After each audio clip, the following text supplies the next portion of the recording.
Have you ever wondered why people often ask you what your favorites are? I've got a theory that it might be about establishing whether someone's in your tribe or not. I'm going to do some research on that, plug it into AI, create a video, and that video should pop out, I reckon, out of this ECG heart rate thing right about now.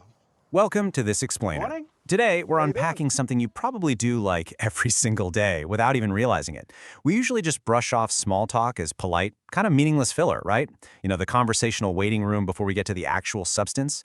But it turns out there is this deeply complex, highly evolved sociological machine operating right beneath the surface of our most casual chats.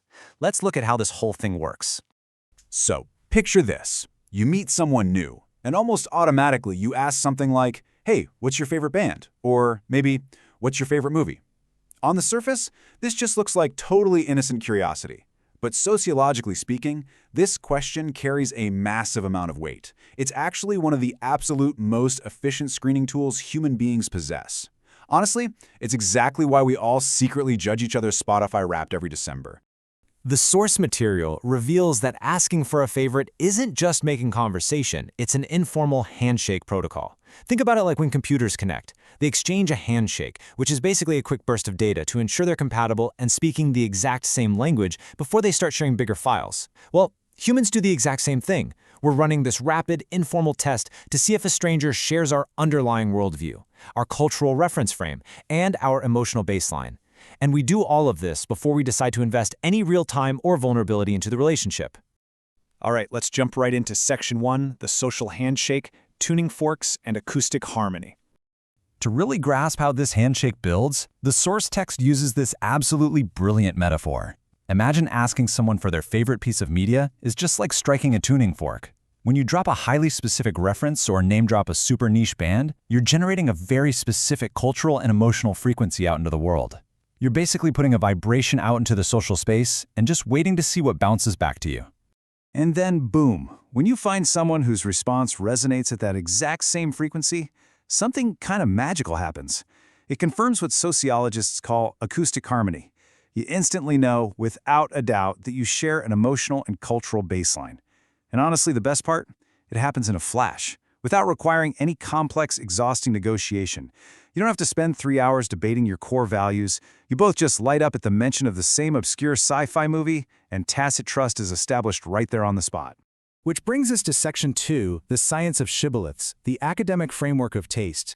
Scientists and sociologists have actually been studying this phenomenon for decades. They found that our specific tastes act as modern shibboleths. Now, a shibboleth is basically a cultural marker or a linguistic signal that's used to distinguish members of an in-group from outsiders. So when we drop our favorite things into casual conversation, we're smartly signaling our tribal belonging, but without carrying the heavy and, let's face it, often volatile overhead of bringing up explicit politics or religion right out of the gate. To put this into perspective, historically, shibboleths were incredibly high stakes. We're talking specific dialects, unique customs, or literal passwords used to instantly identify allies in life or death environments. But today, in our relatively low-stakes civil society, expressing specific preferences serves the exact identical social function. You're still actively identifying who is safe, who gets you, and who belongs in your tribe. You're just doing it by talking about Netflix shows instead of whispering wartime passwords. The renowned sociologist Pierre Bourdieu actually formalized this under the concept of cultural capital.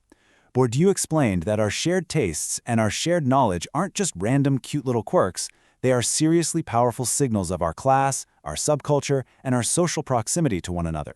When your cultural capital aligns with someone else's, it establishes a rock-solid bedrock of tacit trust long before you make any deeper relational investments. And this whole concept brilliantly illustrates Henry Tajfel's minimal group paradigm, which falls under social identity theory. Tajfel objectively demonstrated that humans are completely hardwired to form fast, rigid in-groups and out-groups based on incredibly arbitrary or just super minor similarities. We really don't need a grand philosophical alignment to form a tribe. We just need a shared preference for a certain type of coffee or a specific genre of music, and our brains immediately draw a circle that puts us on the inside and others on the outside. Let's look at how this plays out online in Section 3, Modern Vibe Checks, Digital Tribes, and Rapid Sorting. The internet age has basically taken this deeply ingrained human behavior and hyper-accelerated it into this highly efficient pipeline. Step 1. Algorithms sort us into highly specific digital microtribes based on our precise content preferences, which fuels step 2, a vibe check culture where formal introductions are entirely replaced by rapid, intuitive preference matching. We literally expect our real-world peers to share our hyper-niche internet favorites, and all of this pipelines us directly into step 3, isolated echo chambers where everyone looks, sounds, and consumes exactly the same things. And that leads us to section 4, the echo chamber risk, superficial sorting, and hostility. Now, relying on shared favorites definitely feels good in the moment, but the source material warns heavily against the dangers of superficial sorting. When our entire social filtering mechanism is based purely on aesthetic tastes, we create a very real risk of accidentally excluding wildly diverse and incredibly valuable perspectives from our lives. We can end up shutting out brilliant people, potential lifelong friends, or amazing collaborators, simply because they don't share our niche aesthetic tastes, or just because they fail our completely arbitrary vibe check. The legendary psychoanalyst Sigmund Freud actually had a name for the darker side of this behavior. He called it the narcissism of small differences. Freud noted this fascinating and honestly somewhat tragic human paradox. Communities often exhibit the absolute fiercest hostility, not toward total strangers, but toward those who are almost completely identical to them, save for a few minor variations. You can see this hostility perfectly illustrated today in everyday life. Think about the bitter and sometimes even violent rivalries between fans of opposing regional sports teams. These are people who live in the same exact area, eat the same food, share the exact same culture, yet they genuinely hate each other over a jersey color. Or look at the intense gatekeeping between slightly different musical subgenres. It's literally the narcissism of small differences in action, turning minor preference variations into these massive, insurmountable social walls. So how do we fix this? Let's dive into section 5, building grounded connections, escaping the matrix of taste.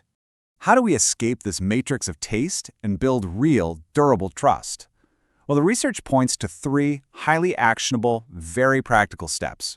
First up, choose curiosity over categorization. Basically, stop treating conversations about favorites as a binary filter test for tribal inclusion and start treating them as genuine invitations for dialogue. Second, embrace outgroup resonance.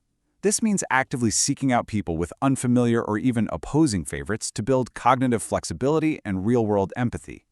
And third, pursue grounded social connection. That third point, grounded social connection, is honestly the real game changer here. True, durable connection requires transitioning away from digital taste sorting entirely. Instead of leaning on shared preferences, we need to return to shared physical actions. We're talking about things like local community stewardship, volunteering, or group movement. When you're working shoulder to shoulder with someone to clean up a neighborhood park or build something for your community, the fact that they listen to a totally different genre of music entirely ceases to matter. Shared action steps up and replaces superficial preferences as the ultimate foundation for human trust. As we wrap up this explainer, I want to leave you with a direct challenge to evaluate your very own social handshake. Take a real look at your inner circle. Are they just a mirror of your own algorithmic microtribe? Ask yourself, when was the last time you truly connected with someone and actually built trust with them? Not because of a shared similarity, but over a profound difference. Honestly, getting outside our cultural echo chambers might just be the most important social work we can do today.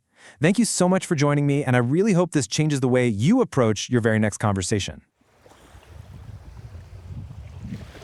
This question about why people ask about favourites has been with me for a long time because I don't have favourites. I've never had favourites. And when people ask me, what's your favourite this or what's your favourite that, I just simply don't have an answer for them. Maybe that's because I'm different. Maybe that's because I'm a bit strange. But I think sometimes interesting solutions can come out of strange, or at very least interesting questions. You're going to see somewhere around here or there another question. If you click through that, you might find that interesting.